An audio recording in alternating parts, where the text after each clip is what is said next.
पालिका की सामान्य सभा आज बजट के मुद्दे को लेकर मिली थी।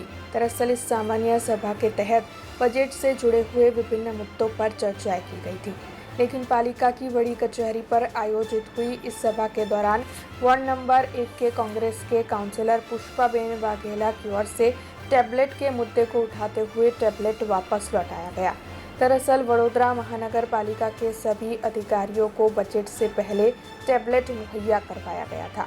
टेक्नोलॉजी का इस्तेमाल कर पर्यावरण बचाते हुए कागज का कम इस्तेमाल करने के आशय से ये टैबलेट सभी को मुहैया करवाया गया था, लेकिन उसके बावजूद भी बजट के दौरान काफ़ी ज़्यादा कागज दिए गए हैं, जिसके मद्देनज़र टैबलेट का कोई भी इस्तेमाल नहीं हो पा रहा है।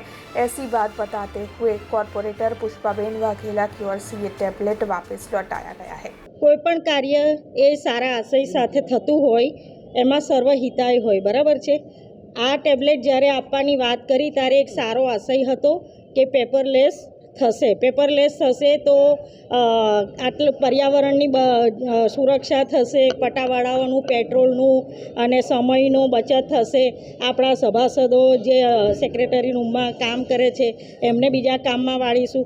ઘણી બધી સારી વાતો સાથેનું આ ટેબ્લેટ આપેલું હતું, પણ એમાંથી કદાચ 50% પણ સાર્થક થયું હોત તો હું આજે લઈને આવત। આ થેલો ઊંચકીને આવી છું, 5 કિલો જેટલો વજન છે અને હાથમાં આપણને ટેબ્લેટ આપે છે એનો કોઈ મતલબ રહેતો નથી। જે દાડે 50%નો આશય સાચો થશે એ દાડે સ્વીકારીશું।